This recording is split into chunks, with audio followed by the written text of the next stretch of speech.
جی ناظرین، آپ نے دیکھا 2 ملاؤں میں ایک مرتبہ پھر مرغی حرام ہو چکی ہے۔ متحدہ کے دونوں دھڑے جنہیں ملوانے کے لیے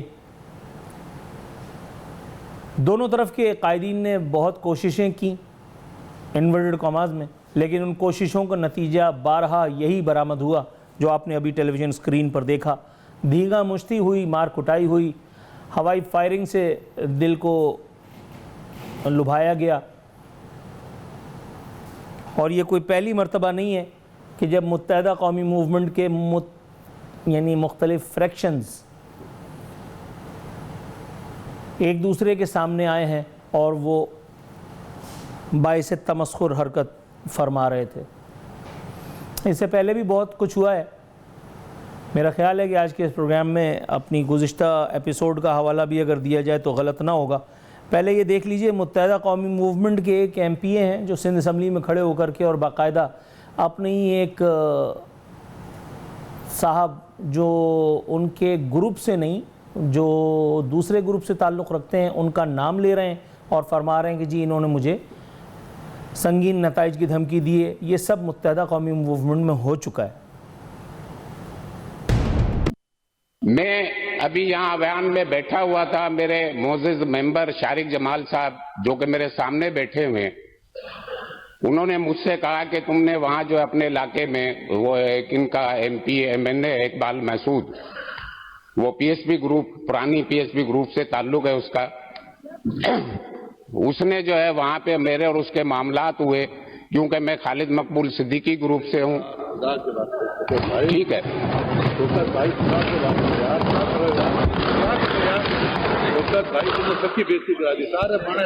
بولنے دیں شوکت صاحب، بولیں، آپ بولیں۔ سر ابھی جو ہے مجھے دھمکی دی گئی ہے کہ آپ باہر نکلے، ہم تجھے دیکھ لیں گے۔ بھانمتی کا کنبہ، اس کو کوئی بھی نام آپ دے دیجئے، اس پہ آپ رنگ و روغن کر کے اور کچھ بھی کرنے کی کوشش کر لیجئے، بہرحال وہ اپنا رنگ دکھائی دیتا ہے۔ اس کے بعد بھی اسمبلی میں ایک ایسی حرکت ہوئی جس نے انورٹڈ کاماز میں متحدہ قومی موومنٹ کے دونوں فریکشنز کا نام روشن کیا، اور خوب روشن کیا۔ متحدہ کے ایک ایم پی اے باقاعدہ دھمکیاں دیتے ہوئے نظر آئے۔ پوری کی پوری ایم کیو ایم بیچاری بے بس ہے، علی خورشیدی کیا بیچتے ہیں۔ بہرحال کل جو کچھ ہوا ہے اس کا مختصر سا احوال آپ کی خدمت میں پیش کر دوں۔ کل 24 گھنٹے اب تک تو ہو چکے ہیں اس ایک حرکت کو جو فرمائی گئی ہے۔ سوشل میڈیا پہ اس کے بارے میں ایک بڑا خوبصورت کسی نے اسٹیٹس لگایا ہوا تھا، میں نے اٹھا لیا۔ لکھا ہے، موجودہ قومی موومنٹ کے مرکز پر مصطفیٰ قومی موومنٹ کے کارکنان نے مقبول قومی موومنٹ کے کارکنان کی کٹ لگا دی۔ اچھا، بات کچھ ایسی ہی ہے۔ بتایا گیا ہے کہ امین الحق کو دھکے دیے گئے ہیں، ایک خاتون رکن ہیں، ان کے ساتھ بدتمیزی ہوئی ہے، اور بھی کچھ ہوا ہے، لیکن مجھے یہاں تک پتہ چلا ہے کہ کسی کے منہ پہ اور زبردست قسم کا تھپڑ بھی پڑا ہے۔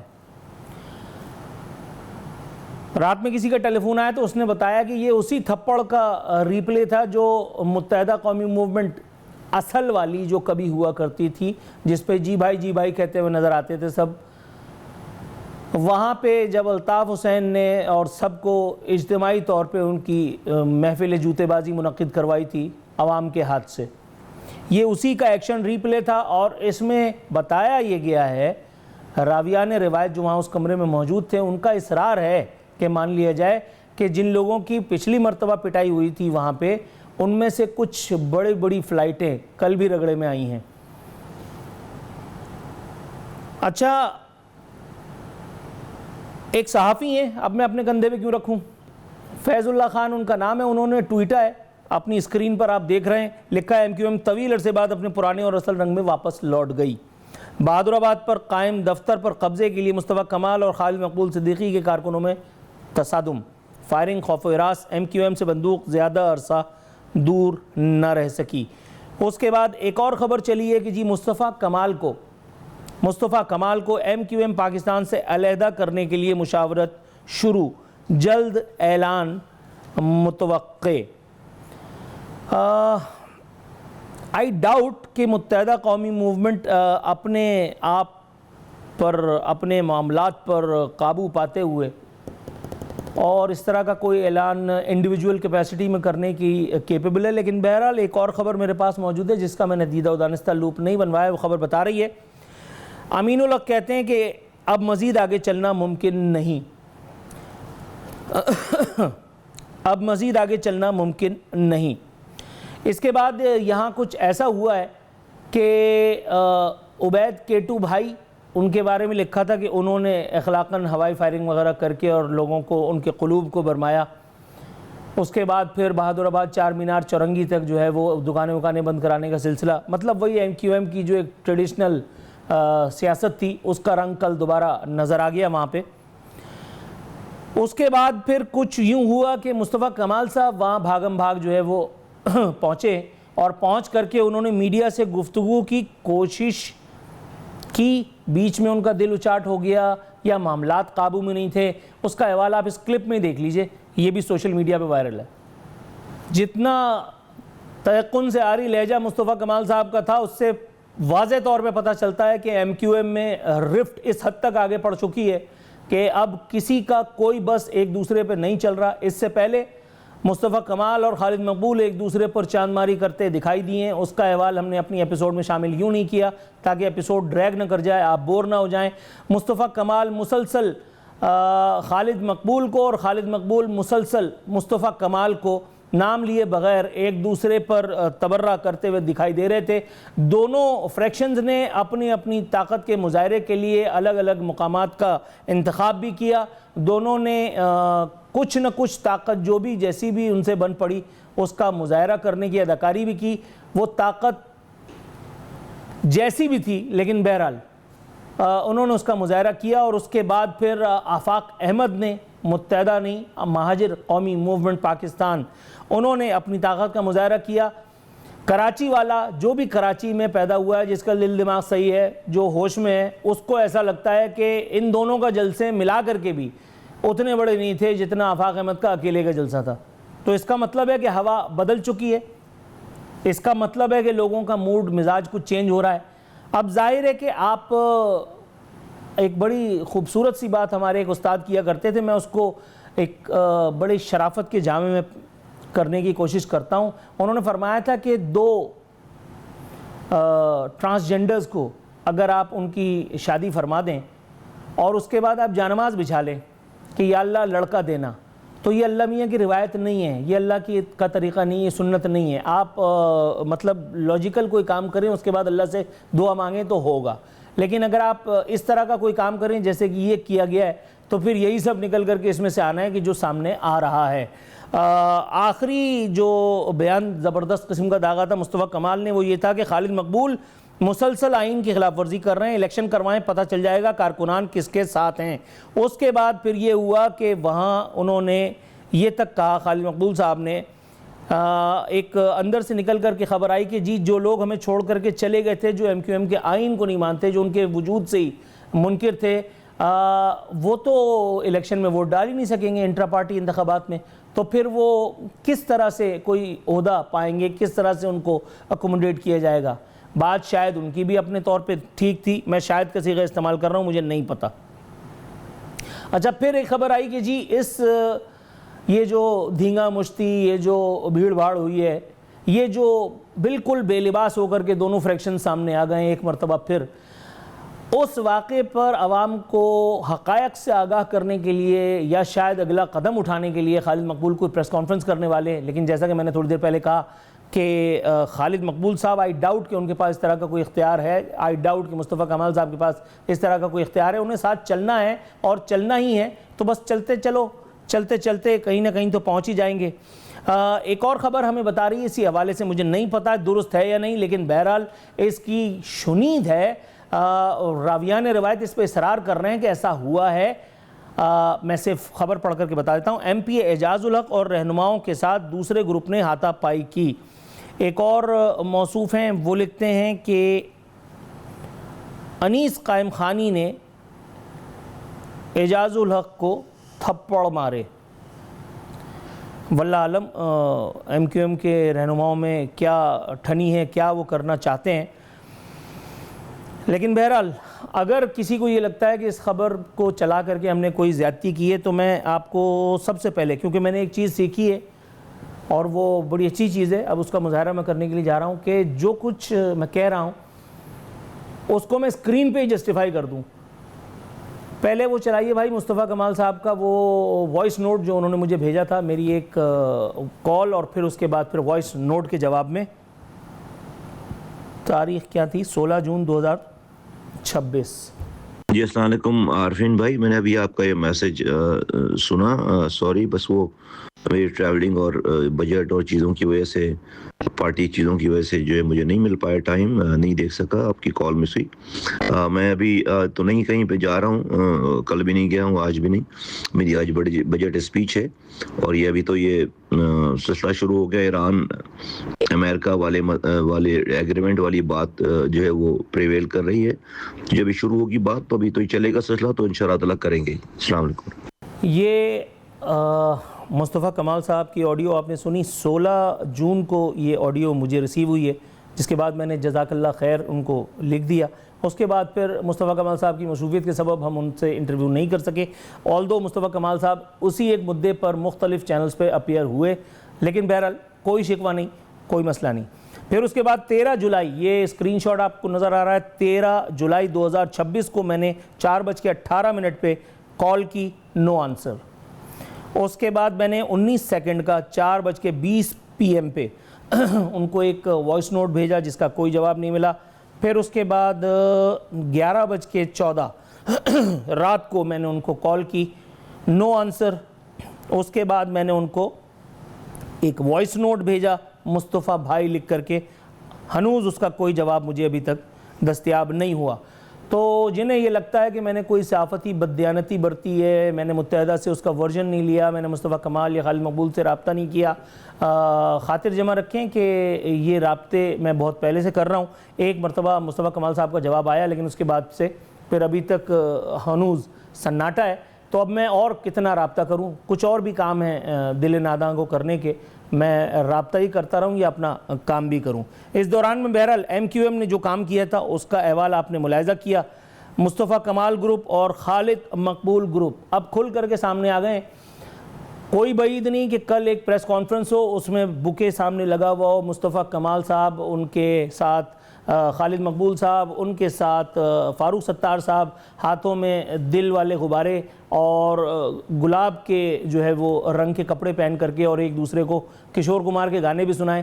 لیکن ایسا لگتا ہے لوگوں کو اب ایسا سمجھ میں آنے لگا ہے، to the best of my knowledge and belief, یہ میری آبزرویشن ہے، شاید غلط نہ ہو، کہ اب پبلک اس بات سے اکتا گئی ہے. اب یہ جو وہ جو 90 سال کی بڑھیا کو آپ 16 سال کی لڑکی بنا کر کے، اس کو غرارہ پہنا کر کے، اس کو عروسی جوڑا پہنا کر کے اور چہرے پہ لیپا پوتھی کر کے اور اس کو متحدہ قومی موومنٹ بنا کر کے بٹھا دیتے ہیں.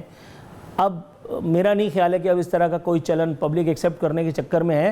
ہاں وہ جن کی روزیاں لگی ہوئی ہیں مصطفیٰ کمال کے ساتھ یا خالد مقبول کے ساتھ یا فاروق ستار بھائی کے ساتھ، وہ تو جیتے گا بھائی جیتے گا اور آوے گا بھائی آوے گا اور چھاوے گا بھائی چھاوے گا، وہ تو کرتے رہیں گے. لیکن پبلک کی ماسز کی اگر ہم بات کریں تو جو پبلک سے انٹریکشن کرتے ہیں، جن کو یہ عادت بد ہے، ان کو پتہ ہے کہ جو میں کہہ رہا ہوں اس کی جڑیں موجود ہیں، اس کی جڑیں موجود ہیں. پبلک اب یہ سب تماشا مزید دیکھنے کے چکر میں ہے نہیں. اب بہت ہوا، اب یہ اپنے اپنے فریکشنز میں واپس جائیں یا اپنے اپنے گھروں کو واپس چلے جائیں، نوبڈی ریلی کیئرز. اس میں کوئی دو رائے نہیں ہے کہ ان کا آپس میں ایک ساتھ چلنا یہ پہلی مرتبہ نہیں. ابھی سندھ اسمبلی میں شرجیل انعام میمن، بڑا کمپوزڈ آدمی، غصے میں بھی اس کی زبان کہیں ادھر ادھر نہیں بہکتی، چاہے کتنے بھی اختلافات ہوں، لیکن یہ بات تو آپ کو کہنی پڑے گی. مراد علی شاہ سے آپ کے کتنے بھی اختلافات ہوں، لیکن آپ کو یہ ماننا پڑے گا کہ وہ کمپوزڈ بڑے آدمی ہیں اور بڑے مضبوط اعصاب کے ہیں. لیکن وہاں اس ایک کلپ میں جو میں نے نہیں چلایا، جس کا میں ریفرنس دے رہا ہوں، اس ایک کلپ میں بھی شرجیل انعام میمن کا بس نہیں چل رہا تھا کہ وہ اپنی زبان سے انورٹڈ کماز میں پھول برسانا شروع کر دیں ایم کیو ایم کے رہنماؤں کی انہی سب چپکلش کو لے کر کے. اور اسمبلی میں اس طرح کا ایک کلپ بھی موجود ہے، میں نے دید و دانستہ اس کا احوال آپ کے سامنے پیش نہیں کیا.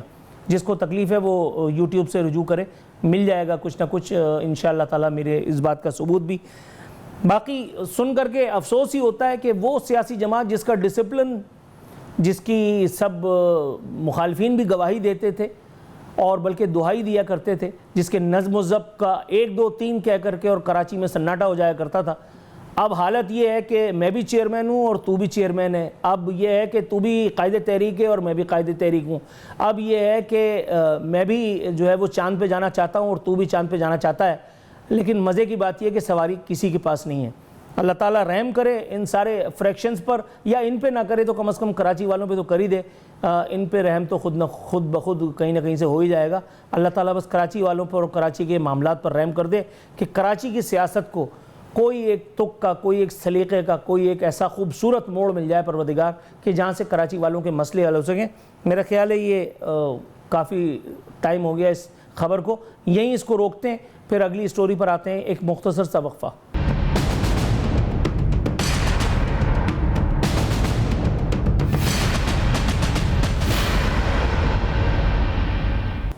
ویلکم بیک ناظرین، اس وقت ہمارے ساتھ موجود ہیں بذریعہ زوم معروف قوم پرست رہنما ڈاکٹر قادر مگسی صاحب۔ حضور والا، ایک مرتبہ پھر قوم پرست جماعتوں کا سیزن ہے، ان سے بات کرنے کی رسم ہے، تو ہم بھی یہ رسم پوری کرتے چلیں۔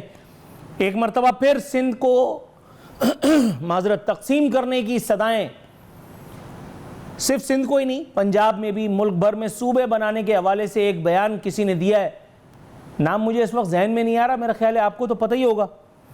حضور والا، سندھ نہیں دیں گے، یہ صدائیں تو آ رہی ہیں، لیکن سر سندھ کے جو رکھوالے ہیں، جو والی وارث ہیں، وہ کام بھی تو نہیں کر رہے، ایسا اس کو لگتا ہے جس نے یہ کہا ہے کہ صوبے بننے چاہیے۔ اب نور، آپ کی بڑی مہربانی، آپ نے اس اہم موضوع پر ہمیں لیا، لیکن اس سے پہلے آپ نے جو اپنے انٹرو میں ایم کیو ایم کے بابت بات کی کہ ان کا ڈسپلن، میں اس پہ کمنٹ کرنا چاہتا ہوں کہ ایم کیو ایم جو آپ نے کہا کہ منٹوں میں خاموشی ہو جاتی تھی، شہر بند ہو جاتے تھے، تو وہ سارا تنظیمی ڈسپلن نہیں تھا، اس کی بنیاد خوف تھی۔ اور جب خوف ختم ہو گیا تو اب لوگ آزاد ہو گئے، اور یہ ایک دوسرے کے دست و گریباں گلے پکڑ رہے ہیں، کبھی ہوائی فائرنگ، کبھی زبانی فائرنگ، یہ سب ہو رہا ہے۔ باقی جہاں تک مسئلہ ہے یہ نئے صوبے کا جو راگ چھیڑا گیا ہے، میں بالکل واضح کرنا چاہتا ہوں کہ جن کے پاس بھی نئے صوبے کا منصوبہ ہے، پہلے تو وہ اپنی تھیوری پیش کریں نا عوام میں، کہ بھائی آپ اپنا پیپر نکالیں، لکھیں کہ نئے صوبے کی کیوں ضرورت ہے اور وجہ کیا ہے۔ یہ محسن نقوی صاحب جو آئے تھے، انہوں نے صنعت کاروں کو خطاب کیا، انہوں نے کہا کہ آدم شماری بڑھ گئی ہے، 24 کروڑ لوگ ہیں، اس لیے نئے صوبے چاہیے، میرٹ پہ نوکری نہیں ملتی، اس کے لیے نئے صوبے چاہیے، ترقی نہیں ہو رہی ہے، اس کے لیے نئے صوبے چاہیے۔ تو یہ کیا جواز ہوتے ہیں؟ پاکستان جو ہے وہ پاکستان نے وجود میں آنے کے بعد تو یہ صوبے تخلیق نہیں کیے، تجویز نہیں کیے۔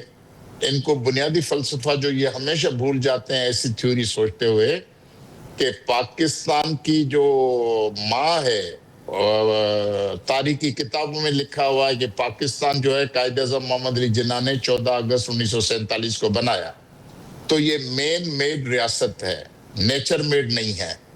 ہم جو صوبے ہیں، جو صوبے نہیں ہیں، ہم نیشنل اسٹیٹس تھیں، قومی ریاستیں تھیں انگریزوں کے وقت، غلامی کے دور میں، تو ہم نے اس ملک کو تجویز کیا، سپورٹ کی، جدوجہد کی، یہ پاکستان ہمارے وجود میں آ گیا۔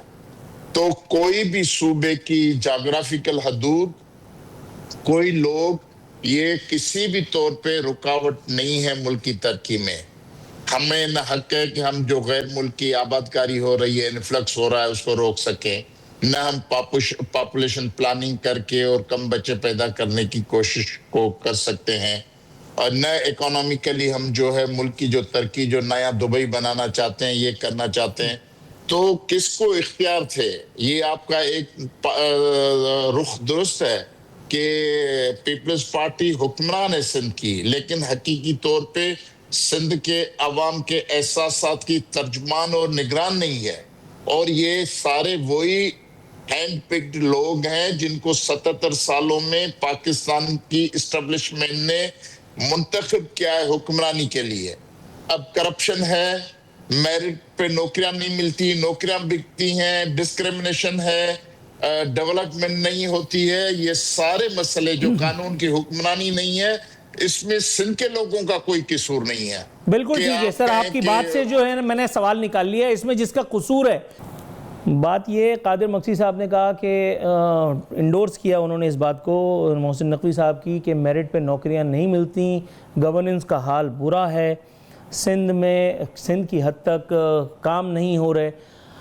میری سمجھ میں کچھ چیزیں ہیں جو نہیں آئیں. میں چاہتا ہوں کہ آج اپنے دونوں مہمانوں سے ان سب باتوں پہ بات کر کے اور تھوڑا سا احوال نکالیں کہ سندھ میں اگر یہ سب کام نہیں ہوا تو اس کا ذمہ دار کون ہے, کیونکہ سندھ میں 17 سال سے ایک ہی جماعت کی حکومت ہے بلا شرکت غیرے جو کہا جاتا ہے, لیکن اس کو ہر بار کسی نہ کسی نے سہارا دیا ہے, اور یہ کسی نہ کسی ماں سوائے ایم کیو ایم کے اور کوئی نہیں ہے. اس نے بھی بارہا کبھی مفاہمت کے نام پہ, کبھی کسی اور نام پر.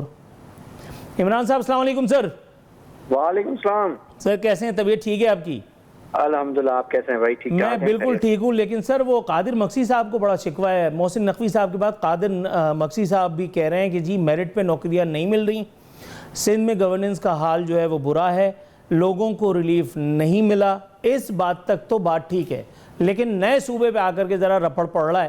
نئے صوبے پہ ابھی بات نہیں کرتے, ابھی آپ چونکہ ہمارے ساتھ ہیں تو ہم اس پہ بات یہ کرتے ہیں کہ اگر 17 سال سے ایک ہی سیاسی جماعت مسلسل حکومت کر رہی ہے, یہ وزیر اعلیٰ صاحب کا تیسرا ٹرم ہے, تو سر پھر اور کتنا عرصہ چاہیے آپ کو سندھ کا حال بہتر کرنے کے لیے, پینے کا صاف پانی پہنچانے کے لیے, میرٹ پہ نوکریاں دینے کے لیے؟ کیا کچھ کہیں گے؟ بات یہ ہے کہ ہم لوگ جو ہے نا جمہوریت میں ابھی نئے ہیں, ابھی ہمارا ملک بیبی ڈیموکریسی ہے, تو ظاہر ہے اس کو وقت لگتا ہے جڑیں مضبوط ہونے میں, اور ٹائم لگتا ہے کہ سسٹم مضبوط ہو.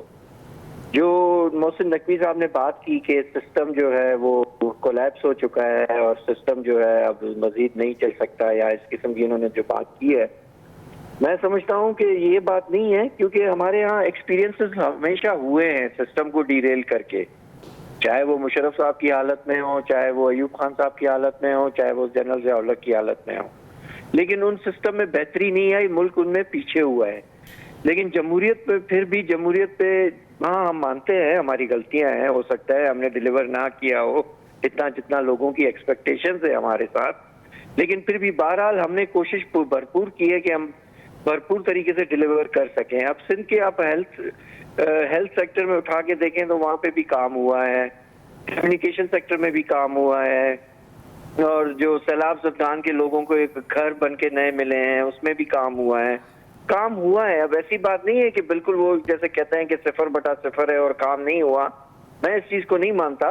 ہاں کوتاہیاں ہیں ہماری, ابھی سسٹم نے اتنا مضبوطی سے جڑیں نہیں پکڑی, جمہوریت نے ابھی ہمارے ملک میں اتنی مضبوط سے جڑیں نہیں پکڑی, جس کی وجہ سے ہم کہیں نہ کہیں لیپس ضرور کر رہے ہیں. لیکن یہ ایک پروسیس ہے بھائی, اس پروسیس میں ٹائم لگتا ہے, ملک کو بننے میں, ملک کو سنورنے میں, ملک کے سسٹم کو ساتھ چلانے میں, اٹ ٹیکس ٹائم. یہ ایک پروسیس ہے, یہ کوئی وہ نہیں ہے کہ ایک رات میں جادو کی چھڑی ہے تو اب ہر چیز ٹھیک ہو جائے. ہاں 17 سال کافی لمبا ٹائم ہے, بہت لمبا ٹائم ہے سر, وہی تو میں کہہ رہا ہوں, میں مانتا ہوں بالکل لمبا ٹائم ہے, لیکن تو ہمارے جانے کا وقت آ رہا ہے. بھائی ہم سب کے جانے کا وقت آ رہا ہے, مجھے تو لگ رہا ہے. اللہ رحم کرے, اللہ رحم کرے. سر قادر مقصی صاحب حضور والا, میرے معزز مہمان کہہ رہے ہیں کہ یہ بات تو درست ہے کہ وقت ہو گیا ہے, کافی وقت ہو گیا ہے, لیکن یہ بات نہیں ہے کہ نظام پورا فیلئر کا شکار ہے.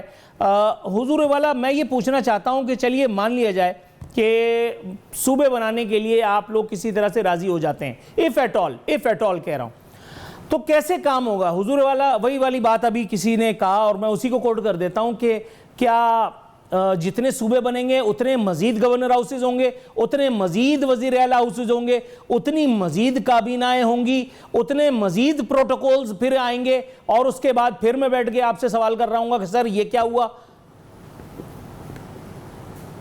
پورا کریں گے اتنی زیادہ کرپشن بھی ہوگی. یہ نہیں ہوگا کہ صرف گورنر اور وزیر بنیں گے لیکن ان کی لوٹ مار کی جو حیثیت ہے وہ بڑھے گی.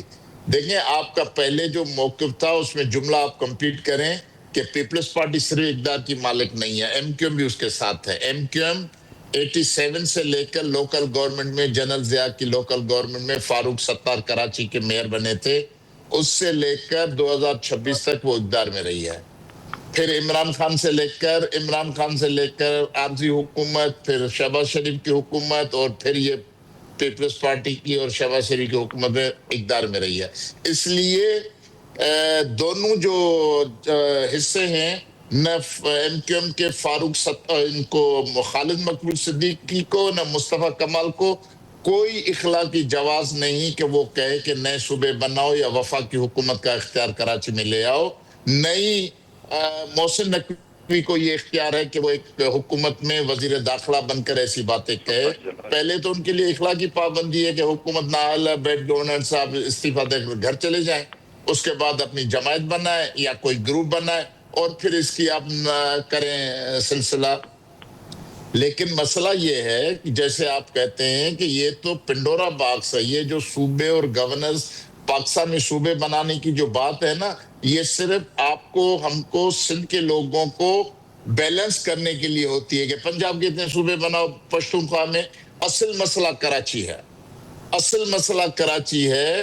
یہ فیلڈ مارشل صاحب جب پچھلے سال کراچی آئے تھے تو کراچی کے یہ سارے صنعت کار جو کراچی کے بیٹے ہیں, کراچی سے انہوں نے اربوں خربوں روپے سندھ سے کمائے. ان کی انڈسٹریز, شوگر مل انڈسٹری, ان کے تیل اور گیس, ان کے فرٹیلائزر کے پلانٹ ساری سندھ میں کام کرتے ہیں. تو انہوں نے بیٹھ کے فیلڈ مارشل صاحب کو کہا کہ اگر آپ یہاں جو ہے بھتا خوری چلتی ہے پیپلز پارٹی کی, وڈیرے ہمیں کام نہیں کرنے دیتے, لینڈ مافیا زمینوں پہ قبضہ کر رہی ہے, اگر آپ کراچی کا نظم و نسق ان سے علیحدہ کر کے ہمیں کر کے دے دیں گے تو ہم نیا دبئی کھڑا کر دیں گے. تو پھر یہ فوجی اسٹیبلشمنٹ جو بھی موجود ہے اس کے ذہن میں یہ بات آئی ہے. اب کیونکہ ایران امریکہ کی جنگ کی وجہ سے دبئی, ابوظہبی وغیرہ یہ سارے گر چکے ہیں, قطر جو ہے وہ کمزور ہو چکا ہے, تو یہ سارے لوگ سمجھتے ہیں کہ یہ موقع ہے کہ ہم کراچی کی اقتدار اختیار اپنے ہاتھ میں لیں. ایک منٹ ذرا آپ نے جو کہا میں اسی کو تھوڑا سا میں آپ سے سمجھنا چاہ رہا ہوں. حضور والا, اگر یہ سارے لوگوں نے کوئی فورم دیکھ کر کے, کوئی موقع دیکھ کر کے, کسی کو اپنا مسیحا سمجھ کر کے اور ان کے سامنے اپنے دکھڑے روئے, اٹ مینز کہ ان کو پتا ہے کہ یہاں شاید ہماری سنوائی ہو جائے, سندھ سرکار ہماری سنوائی نہیں کر رہی. ایسا ہی ہے, ہاں یا نا میں جواب دیجئے, پھر عمران صاحب کے پاس جا کے یہ پوچھتے ہیں کہ بھائی یہ ہو کیا رہا ہے. دیکھیں, میں پیپلز پارٹی کو اس بات کا الزام دیتا ہوں کہ پیپلز پارٹی لوکل ڈیولپمنٹ نہیں کرتی, لوکل گورنمنٹس کو اقتدار منتقل نہیں کرتی. فینانس, ان کو پروونشل فینانس کمیشن بنانے کی ضرورت تھی, وہ نہیں بناتی. یہ پیپلز, کیونکہ ان کے پیٹ اتنے بڑھ گئے کھا کر کہ وہ کہتے ہیں کہ جو بھی پیسہ ہے وہ ہماری جیب میں جائے گا, وہ کسی کو شیئر کر دینے کے لیے تیار نہیں ہے. یہ سب سے بڑا مسئلہ. لیکن جو مقتدر لوگ بیٹھے ہیں, اتنی بڑی ایجنسیاں پاکستان میں کام کرتی ہیں, کسی آدمی کو پکڑ کے سیاسی پروپیگنڈا کے طور پہ استعمال کرتے ہیں. بھئی $100 بلین جو ہے دبئی چلے گئے, فلاں امریکہ چلے گئے. بھئی آپ کسی کو پکڑ کے عدالت میں کھڑا کر کے ثابت تو کریں کہ اس نے اتنے پیسے کھائے. آپ کے آنکھوں کے سامنے ایک آدمی جو اقتدار میں آنے سے پہلے اس کے پاس 2 مرلے کا گھر تھا, وہ ڈیفنس میں 4 کوٹھیاں بنا کے بیٹھا ہوا ہے. اس کے کاروبار کی وسعت دیکھیں, ان کی ایگریکلچر لینڈ ہولڈنگ دیکھیں, یہ سب چیزیں آپ کے سامنے. پھر بھی آپ کسی کا احتساب نہیں کرتے, پھر الزام دیتے ہیں. جو الزام دیں گے وہ سندھ کو دیں گے کہ بھائی سندھ کو تقسیم کرو, صوبے بناؤ, اس کے علاوہ کوئی حل نہیں. ٹھیک ہے سر, میں ابھی آپ کی طرف آتا ہوں, تھوڑا سا مجھے وقت دیجیے گا. عمران صاحب, حضور والا, آپ کو میری آواز آ رہی ہے سر؟ جی بالکل آ رہی ہے. حضور والا, ابھی جیسے ڈاکٹر قادر مکسی نے کہا کہ فیلڈ مارشل صاحب جب کراچی آئے تھے تو کراچی کے صنعتکاروں نے ان سے اپنا دکھ درد بانٹا, جو ان کو گریونسز تھیں انہوں نے فیلڈ مارشل سے اس کو شیئر کیا. سر, اٹ مینز کہ وہاں پرابلم تو ایگزسٹ کرتی ہے. اس پر معاملہ یہ بھی ہوا, ایک اور خبر میں ساتھ ہی جوڑ دیتا ہوں کہ جس پہ بلاول صاحب کو بڑا ناگوار گزری تھی یہ بات, اور انہوں نے اگلی میٹنگ میں اس بات کا تانا بھی دیا تھا صنعتکاروں کو کہ جی اگر آپ کو کوئی ایشو تھا تو آپ کو ہمارے پاس آنا چاہیے تھا. حضور والا, اگر سندھ حکومت یا بلاول صاحب پہلے اس چیز کا نوٹس لیتے تو فیلڈ مارشل تک جانے کی نوبت ہی نہیں آتی. پھر یہ کام اگر ہو رہے ہوتے تو صنعتکاروں کو کیا ضرورت ہے کہ آپ کی چغلی کھاتے پھریں. 17 سال اور پھر صنعتکار خوش نہیں ہے, عام آدمی تو چھوڑ دیجئے میرے سرکار. دیکھیں بھائی, مسئلہ یہ ہے کہ اس ملک میں ہائبرڈ نظام چلتا ہے اور چل رہا ہے کافی عرصے سے, جو حکومت میں بیٹھے ہوئے ہم لوگ. یعنی آپ بھی ہائبرڈ سسٹم میں ہیں, آپ بھی ہائبرڈ ہیں. دیکھیں چل رہا ہے, بینگ ریئلسٹک نا, آپ کب تک ہم جھوٹ بولیں گے ٹی وی پہ. ٹھیک ہو گیا. دیکھیں نا سسٹم, جیسے یہ حکومت آئی تھی, اس حکومت کے 2 جواز تھے کہ ہم اکنامیکل حالات درست کریں گے اور ملک میں ڈیولپمنٹ کرائیں گے. لیکن یہاں پہ میرے بھائی اتنی معذرت کے ساتھ کہنا پڑتا ہے کہ ہمارے ملک میں اداروں کی اتنی مداخلت ہے جس کی کوئی حد نہیں ہے. وہ ہر چیز پہ جس کا جو کام نہیں ہے وہ بھی وہ کام کرتا ہے. اب یہ کام حکومتوں کا ہے, اگر حکومت نہیں کر سک رہی تو آپ شکایت کس کے پاس لے کے جا رہے ہیں؟ بہت اداروں نے تو کچھ نہیں کیا. میں تو یہ پوچھنا چاہ رہا ہوں, Mohsin Naqvi is not an ادارہ. محسن نقوی از اے مین کہ جو ایک ادارہ رن کر رہے ہیں, اور محسن نقوی تو آپ کے مطلب آپ سمجھ رہے ہوں گے زرداری صاحب کے کتنے قریب ہیں, تو زرداری صاحب ان کو خود ہی پوچھ لیتے کہ بھائی یہ سب کیا ہے. نہیں بالکل وہ ہمارے قریب ہیں, زرداری صاحب کے بھی قریب ہیں, لیکن وہ خود ایک اپنی پہلے اپنی منسٹری میں تو کچھ تبدیلیاں لے کے آئے نا, وہ وہاں سے تو کوئی تبدیلی شروع کرے نا نظام. وہ تو ایسے, میں نے تو 1-2 فیڈرل منسٹر کی اسٹیٹمنٹ سنی ہے, وہ تو ایسے منسٹر ہیں جن کو پرائم منسٹر بھی نہیں پوچھتے. جی خواجہ آصف صاحب نے یہ کہا ہے, خواجہ آصف صاحب کا بیان ہے. صاحب نے یہ بیان ہے, میں نے خود میری نظروں کے سامنے سے گزرا ہے. ایسے ہی. تو پہلی بات تو اگر وہ اتنے ہی فیڈ اپ ہے نظام سے, تو سب سے پہلے ان کو کون روک رہا ہے کہ اپنی منسٹری میں وہ ریولوشنری کام نہ کریں؟ ملک میں دہشت گردی جو چل رہی ہے, نیشنل ایکشن پلان ہے, وہ منسٹری آف انٹیریئر کے انڈر آتا ہے. تو اس میں انہوں نے کیا کیا ہے آج تک؟ ابھی 3 سال ہو گئے, چلیں اور تو کچھ نہیں, کرکٹ بورڈ ہی صحیح کر رہے ہیں, چلیں اس میں مداخلت ہوگی, سیاستدانوں کی مداخلت ہوگی, اس میں نیشنل ایکشن پلان میں اداروں کی مداخلت ہوگی, وہ وہاں پہ اتنا کھل کے کام نہیں کر سک رہے ہوں گے. لیکن وہ اپنا یہ کرکٹ میں تو میرے خیال میں ان کو کوئی مداخلت نہیں ہوگی نا, وہ اس کے چیئرمین ہیں, وہ اس ادارے کو ٹھیک کر دیں. لیکن وہاں بھی رزلٹ 0 ہے, اور بیٹھ کے صرف نظام کو اوپر تنقید کرنا. دیکھیں ہم مانتے ہیں, ہم جمہوری لوگ ہیں, ہم سے کوئی 100% ڈیلیوری نہیں ہوئی. ہاں آج بھی ملک کا مسئلہ, سب سے بڑا مسئلہ کرپشن ہے, آج بھی ملک کا سب سے بڑا مسئلہ دہشت گردی ہے, آج بھی ملک کا سب سے بڑا مسئلہ اکنامیکل حالات ہے. لیکن اس کو ٹھیک ہونے میں میرے بھائی پروسیس لگتا ہے, تھوڑا ٹائم لگتا ہے. سیاستدان کو 15-20 سال میں یہ چیزیں ٹھیک نہیں کر سکتے. It takes time, it takes generations to stable the country. Sir تھوڑا سا توقف کی استدعا ہے. قادر مکسی صاحب, حضور والا آپ نے پتہ نہیں عبداللہ والا لطیفہ سنا ہے یا نہیں سنا ہے, لیکن میں بچ بچا کے آپ کو سناتا ہوں. ایک آدمی تھا بہت مفلس, نادار اور قلاش, اتنا مفلس کہ اس کے پاس صرف ایک جانگیا تھا, یعنی ایک نیکر, بنیان بھی نہیں تھی. ابھی جو میرے معزز مہمان کہہ رہے تھے کہ ٹیکس ٹائم, تو مجھے عبداللہ کا خیال آیا جس بیچارے کے پاس صرف نیکر بچی تھی. سر اس وقت ملک میں 24 کروڑ سے زائد عبداللہ ہیں, اور یہ حکمراں طبقہ جو اپنی مرسیڈیز گاڑیوں, BMW گاڑیوں میں گھومتا ہے اور عوام کو کہہ رہا ہے کہ تھوڑا سا صبر کرو, کچھ جنریشنز کا وقت دو, انشاءاللہ سب بہتر ہو جائے گا. سر تھوڑے دنوں میں عبداللہ جہانگیر سے بھی محروم ہو جائے گا, پھر کیا کریں گے ہم؟ وہ لوگ جہانگیر سے نہیں, زندگی سے محروم ہو رہے ہیں. یہ کچھ نہیں کر پاتے, نہ کر پائیں گے. میں دیکھیں آپ کو حکمرانی کی مائنڈ سیٹ کی بات بتاتا ہوں.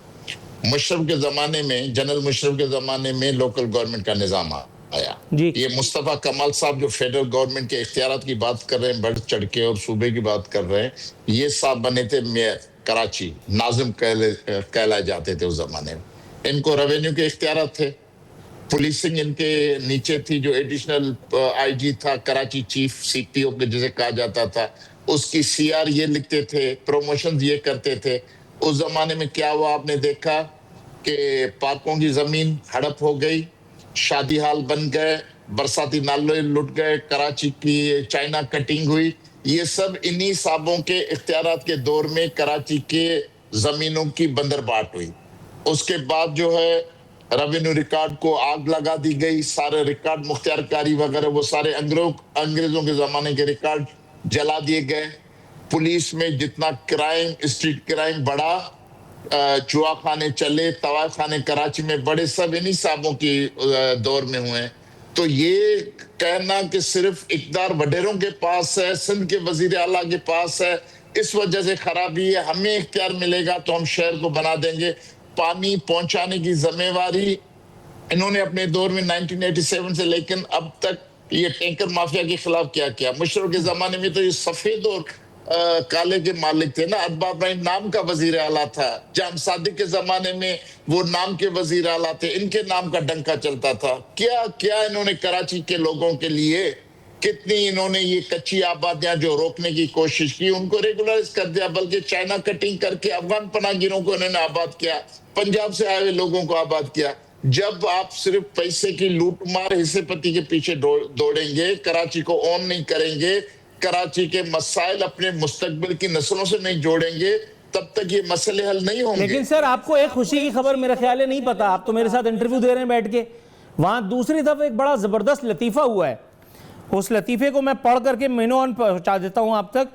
چیئرمین پاکستان پیپلز پارٹی یعنی قائد تحریک پاکستان پیپلز پارٹی بلاول بھٹو صاحب فرما رہے ہیں پورے ملک میں تحریک چلانے جا رہا ہوں. کیوں کہ آزاد کشمیر الیکشن شفاف نہیں تھے. مسلم لیگ نواز کی الٹی گنتی شروع.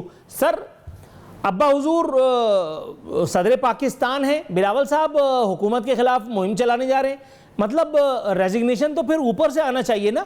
وہ چیئرمین سینیٹ، وہ آپ سمجھ رہے ہیں گورنر، وہ پھر بہت سارے اور لوگ بے روزگار ہوں گے. تو میرا خیال ہے پہلے ریزگنیشنز پٹ اپ کریں، اس کے بعد پھر فی سبیل اللہ تحریک بھی چلاتے رہیں. کیا کہتے ہیں؟ یہ اصول سب پر لاگو ہوگا. جیسے ہم کہتے ہیں کہ مصطفیٰ کمال اور یہ عارف نقوی وغیرہ سارے لوگ استعفیٰ دیں، اسی طرح بلاول بھٹو کے لیے بھی یہ لاگو ہوگا کہ اپنے والد صاحب سے استعفیٰ دلوائیں، گورنروں سے استعفیٰ دلوائیں، اس کے بعد وہ پاکستان میں تحریک آغاز کریں. مجھے لگتا یہ ہے کہ اب بلاول بھٹو جو ہے وہ اپنے سیاسی کیریئر کو خدا حافظ کہنے کی طرف جا رہے ہیں اور ہارڈ امیج عوام کے اندر بلڈ کر رہے ہیں. اس نے کہہ دیا کہ میں مرتضیٰ بھٹو اور شاہ نواز بھٹو کا بھانجا ہوں، یہ کروں گا. اب شاید آصف زرداری خود ان کی لفاظی سے شاید تنگ ہے. میں یہ نہیں کہتا ان کا اکیلا بیٹا ہے کہ وہ اس کو گھر سے نکال دیں گے، لیکن آصفہ بھٹو کے لیے شاید راہ ہموار ہوگی. وہ کل آ کر پاکستان کی سیاست کی لیڈ کریں گی.